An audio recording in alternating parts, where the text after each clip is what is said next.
We spend a lot of time looking underneath the microscope in microbiology.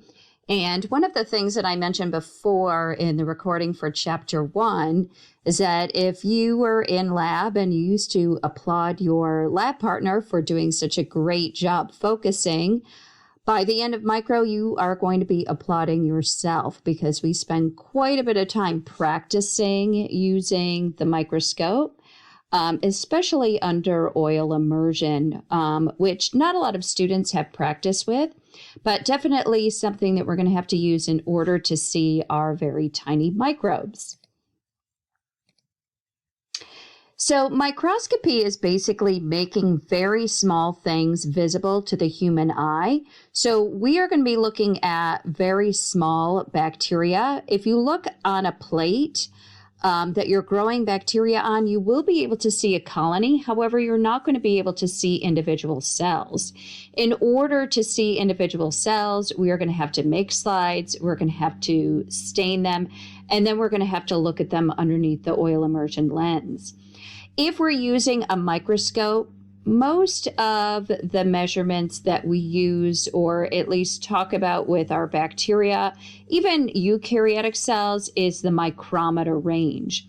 So just a little review on the metric system. If you remember, there are 10 millimeters in 1 centimeter. So if you think about how small a centimeter is and then how small a millimeter is, there's 1,000 micrometers in 1 millimeter. So obviously that is very small. We're not going to be able to see these things without a microscope. So the two things that we talk about with microscopy. So we talk about magnification versus resolution. So magnification makes things bigger. That's really why we're using the microscope. You can make things bigger by using a magnifying glass. In fact, we use magnifying glasses in lab, but you're not going to be able to get the magnification that we need in order to see individual cells. Resolution helps us to see two separate objects so that they're not one big blur, so that we can actually see them separately. So in order to see that good resolution, that means that we're going to need light passing up through those samples so that we can see two cells distinctly instead of just seeing one blob. So that's the difference between magnification and resolution. Our microscopes have pretty good resolution. You could pick up a microscope on Amazon, like a children's microscope, and you'll be able to see things magnified, but you're not going to see that clarity. A lot of times people think of resolution as being that clarity.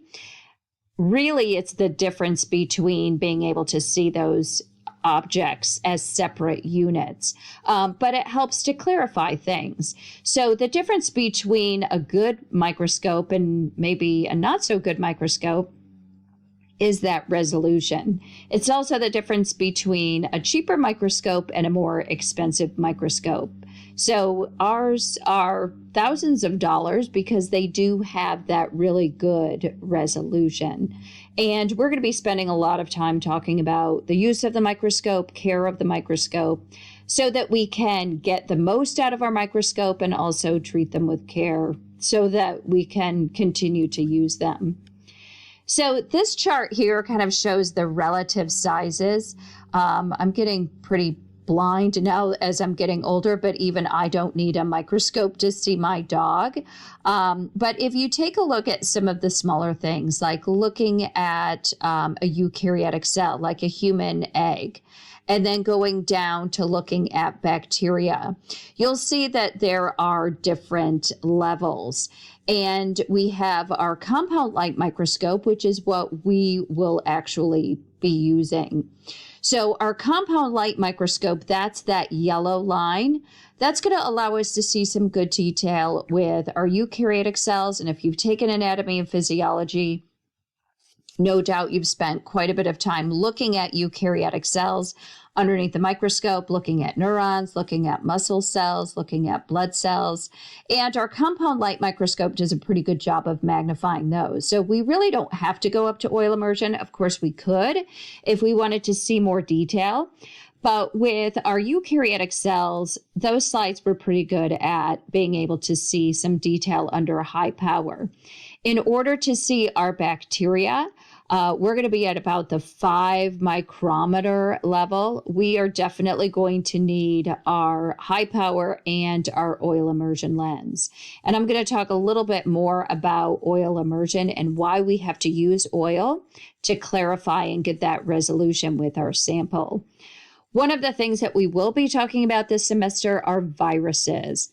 We cannot see viruses in lab. You'll be probably happy to know we are not going to be working with viruses in lab at all. We will be talking about viruses in class, but they are very small. So we would actually have to use an electron microscope in order to visualize a virus. So the thing about microscopes is that it all has to do with light. And there's a lot of physics of light. There's a lot of properties of light that really go into magnifying and getting that good resolution of our samples. We're not going to get into a lot of the physics of light. One thing, though, that we do talk about is resolving power. And this tells us how well our lens can resolve. So what this really means is how close two cells can be so that we can actually see them as being separate. So like I said before, our microscopes have pretty good resolving power. The thing about being able to see our samples is that because these are light microscopes, we actually have to transmit the light through our sample. So that means that when we're preparing our slides, we have to do some practice with making sure that our smears are a good consistency so that we can get light through it. If they are too clumped up, and we tend to be a little heavy-handed when we first start making slides because we're afraid we're not going to get anything on our slide, then we're not going to be able to get the light through it. So one of the things, not only will we be practicing with using the microscope, but we'll also practice with making our slides, because getting that light to go through our microscope and through our slide is going to be really important for us to see our sample.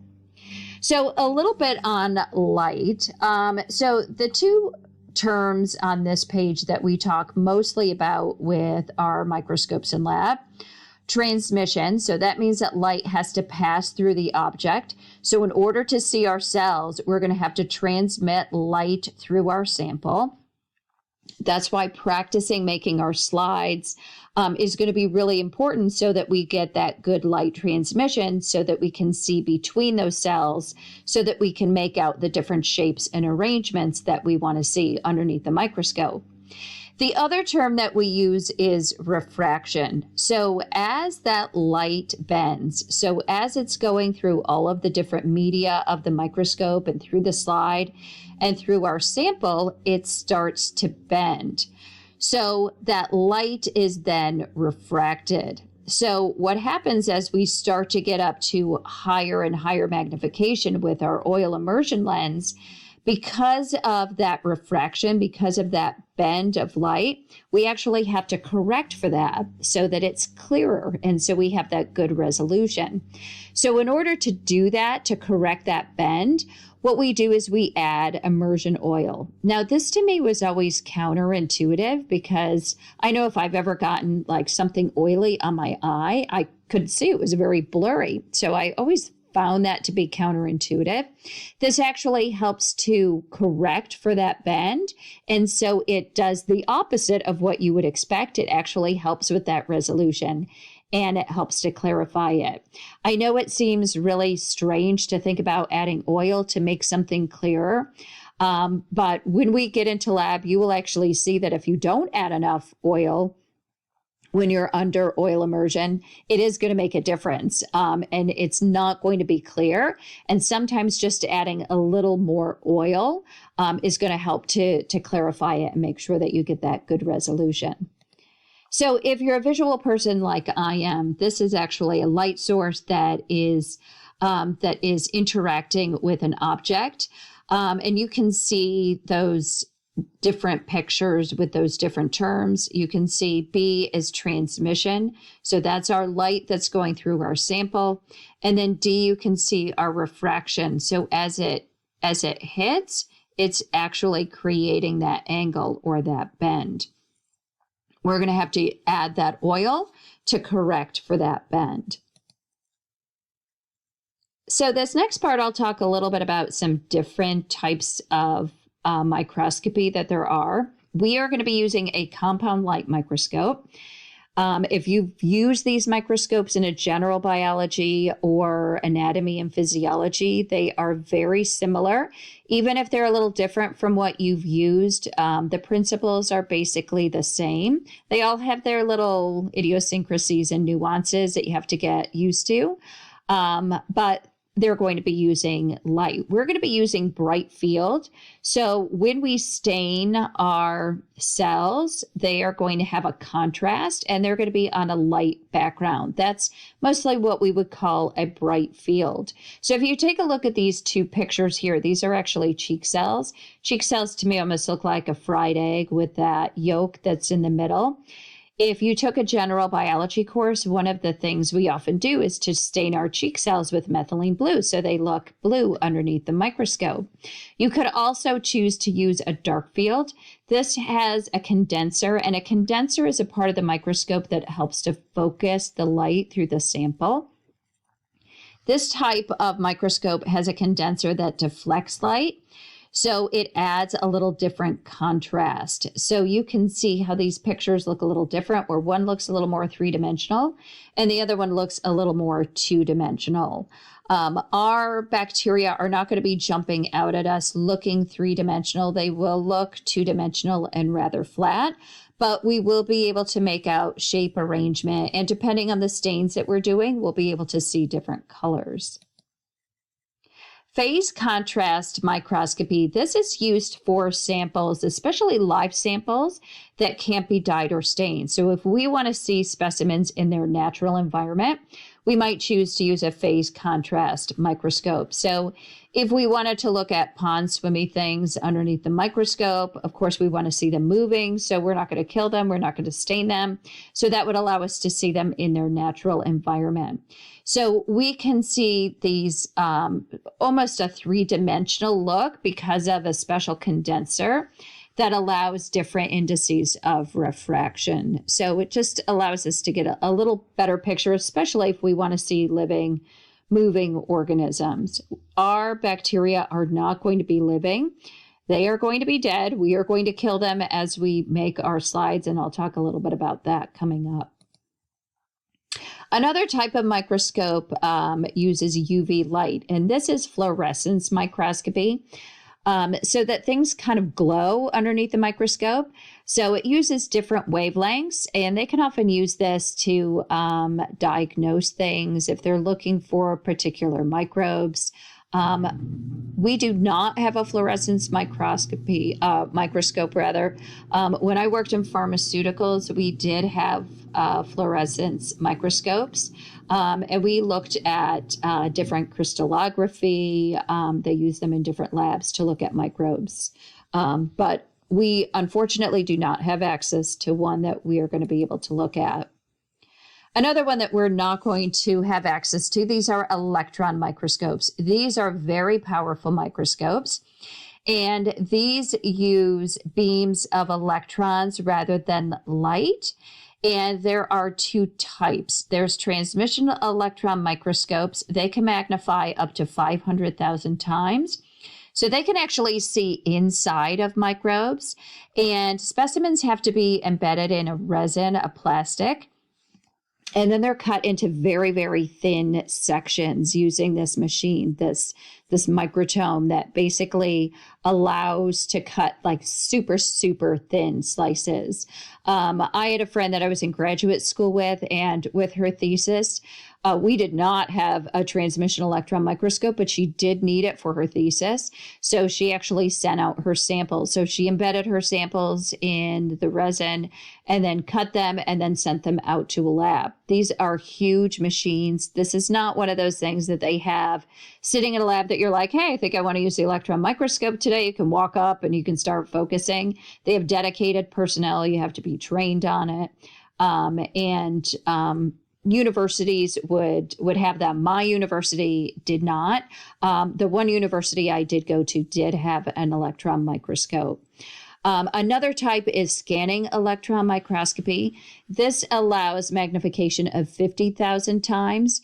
So it's not as strong as transmission, but allows you to see sort of the topography. So you can see like 3D images outside of organisms. They have to be coated with heavy metal, something like gold, in order to actually see them. So here are a couple of pictures of transmission versus scanning. So you can see with the scanning electron micrographs, you can see where they look three-dimensional, where they've got those shapes.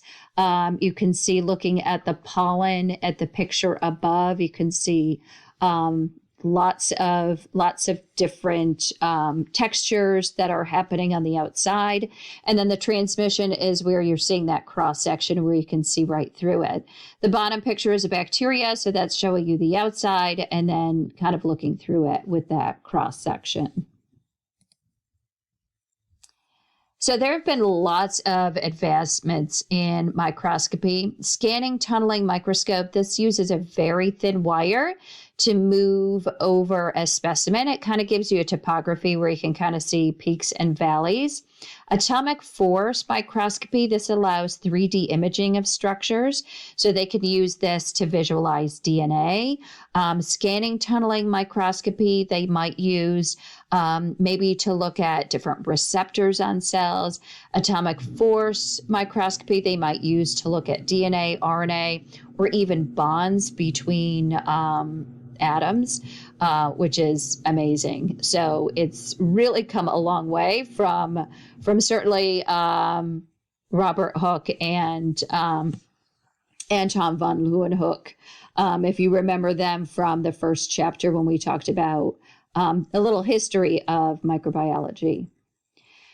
So in order to see things underneath the microscope, we're going to have to prepare samples. So if you have taken a general biology course at some point in your academic career, you might have looked at maybe your cheek cells underneath the microscope or pond water. That would be a wet mount slide. So we would add a liquid or a little bit of pond water. We'd put a cover slip on it, and then we could actually visualize it underneath the microscope. That's going to allow us to see moving, living things. It never gets old for me when we look at pond water and in Bio 109, and this whole new world opens up, and everybody can see these living, swimming things underneath the microscope that they had no idea were actually in that pond water specimen that they took. We're going to be making smears. We are not going to be looking at living bacteria. We are going to fix our bacteria onto the slide. So, like I said earlier, we're going to be spending a lot of time practicing making our smears. So we will go through that protocol in lab. So first we will adhere the bacteria to the slide. Then we're going to heat fix it. So we will dry it on a heat block and then we'll pass it through a flame. And that's going to allow us to heat fix our organism. This does three things. First off, it kills the organism. Now, the organisms that we are working with are fairly low-level biohazard, but if you are working in a lab or if you have no idea what unknown microbe you are staining, you want to make sure that you kill it because you don't want it to cause any harm to anybody in the lab. So A, it's going to kill the organism. Then when we heat fix it, it's going to allow the organism to stick to the slide because we're going to be doing some staining and some washing, and we don't want to wash it away in our waste bin because then we're not going to be able to see anything. The other thing that the heat does is that it helps to open up the cell wall of the bacteria. In the upcoming chapters, we're going to be talking a little bit more about the external and internal structures of the bacteria, but bacteria have a special cell wall. And in order to open that cell wall up so that they can actually get that dye, so that dye can penetrate and that specimen can hold on to that dye, if we heat fix it, zap it with heat, it's going to open it up. So heat fixing is going to do those three things. Kills the organism, allows it to stick to the slide so we're not washing it away, and opens up that cell wall so it can be stained more easily. Like I said, we're going to have a lot of practice with that. There are different types of stains that we can use in lab. We mostly use cationic stains. Cationic stains, if you remember learning about cations have a positive charge. So I often think about a cat with positive eyes. I usually draw a picture of a cat with positive eyes. Cats have paws, so some people say, oh, it's positively charged because it has paws. But they are positively charged, and they actually work better than anionic stains. Anionic stains are acidic. They also have a negative charge. The way that I remember that is an anion, a negative ion. The reason that cationic stains work better is that that cell wall that I was just talking about with bacteria is slightly negative. So as you know, opposites attract. So that positive dye is actually going to stick to that cell wall. So if you have done some simple staining in the past, you've probably used methylene blue so that all of your cells are blue. We also use crystal violet, which is a purple dye. Malachite green is another dye that we'll be using, which is green. And safranin or saffronin, however you prefer to say it, is a red dye. So those are the dyes that we will be using. We do not use any anionic dyes. And it's because those cationic dyes are going to stick better to that bacterial cell wall. We're going to be starting off with our staining with a simple stain. And a simple stain uses just one type of dye. So if you've stained cheek cells before, that was a simple stain. So you added methylene blue, and then you looked at your cheek cells underneath the microscope. That's a simple stain. What is that going to allow us to do? It's going to give a little bit of contrast so that we can see the shape of the cell and what the cell looks like. With our bacteria, and we're going to be getting into the different names of shapes and different names of arrangements. The shape has to do with whether or not it's a circle or whether or not it's a rod shape. Arrangement has to do with if those cells are stuck together. So a simple stain is going to allow us to see the shape as well as the arrangement. So we could use any of those cationic dyes. We could use methylene blue. We could also use crystal violet, but it's only going to show us that one color. If we're using methylene blue, all of the cells, no matter what type of cell we stain, is going to be blue. If we use crystal violet, no matter what cell we are using, they're all going to look purple. A differential stain is going to give us additional information. So if we were to find an unknown, for example, an unknown bacteria, a differential stain is probably going to be better for us to use because it's going to give us more information. So it's going to be a series of stains. So it's not just one stain, it's going to be series. Usually there could be 2 or 3. There might be a couple of different steps in between. And it's also going to allow us to see differences. So differential differences kind of begins with the same part of the word. So these are a little more involved, but they are going to give us more info. So some differential stains that we're going to be using this semester, the gram stain. We'll talk a lot about the gram stain and what it means if an organism is gram positive or gram negative. We will do an acid fast stain. That's going to allow us to see an acid-fast bacteria from a non-acid-fast bacteria. Again, we're going to talk a little bit more about that and those different types of bacteria. And spore stains. A spore stain is going to allow us to see if the organism makes spores. And a spore is not a reproductive thing like you might think of with some plants. This is actually a protective structure. So if there is a bacteria that is very resistant and we're curious to find out if it does go into that spore state, that's the type of stain that we would do. So those differential stains are going to be able to show us the shape and arrangement, but then give us additional information so that we can tell differences between different types of cells and maybe between different parts of one cell itself. So this is actually the gram stain procedure that you are seeing in this picture. And I'm showing you this not because I want you to memorize this. In fact, you are never going to have to memorize the gram stain procedure because in lab we have these little cards with the directions. I call them recipe cards. They never leave the sink. They are always there. But this is just to show you the different dyes that we use and the different techniques. So there's a primary stain, which is crystal violet. Then there is a mordant treatment. That's actually iodine. What that mordant does is it allows a complex to form with the crystal violet so that it adheres to certain types of cells. A decolorizing step that uses alcohol to wash the color away. And then a counter stain that gram-negative bacteria will actually take up. So this allows us to see the shape and arrangement, but then it allows us to see differences. So if you look at this picture, you'll notice that on the one side, it says gram-positive. They are purple cells underneath the microscope, where gram-negative organisms would be red. So that's going to allow us to see the difference between a gram-positive and gram-negative organism. We're going to talk a lot more about the gram stain coming up. This is a picture of a gram stain. So this is a differential stain. We can see the differences. So here we've got two organisms. One is gram-positive, one is gram-negative.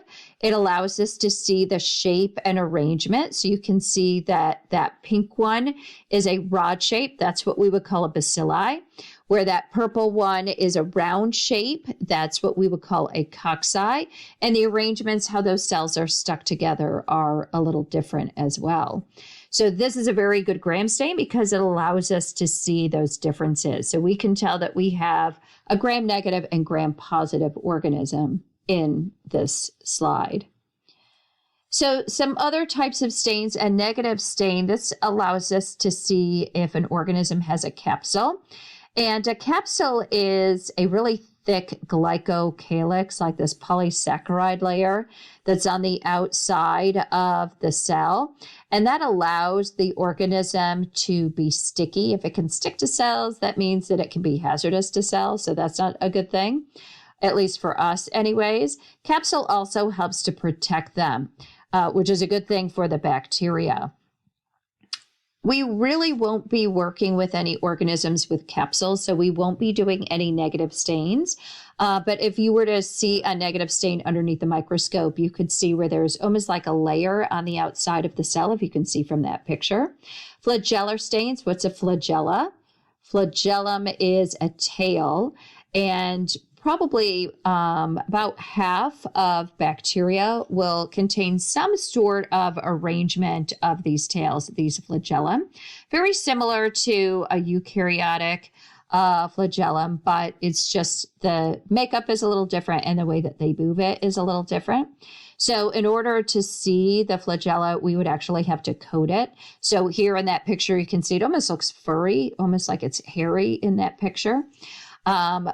We are going to be working with bacteria with flagella, but we are not going to be doing one of those stains. One stain that we will be doing is a spore stain. And endospores are protective structures.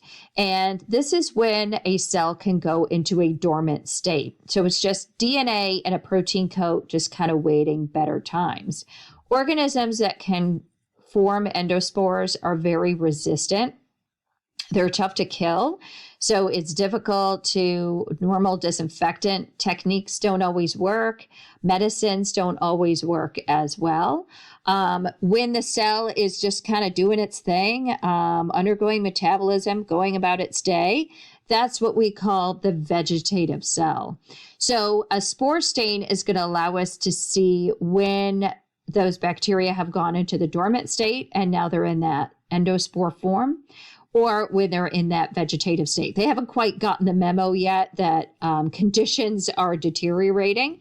And so they're just kind of going about their business. So that little picture that you see, you can see differences. There's one that looks a little like oval and bluish, and one that looks a little longer and red. So that allows us to see the differences between the vegetative cells and those endospores. Again, because we're going to be doing the stain, we're going to be spending a lot of time talking about that, practicing it, as well as talking about some examples of some organisms that I know that you're going to recognize that are actually spore formers. So that is a little bit on microscopy. And like I said, we're going to be spending a lot of time in lab using the microscope.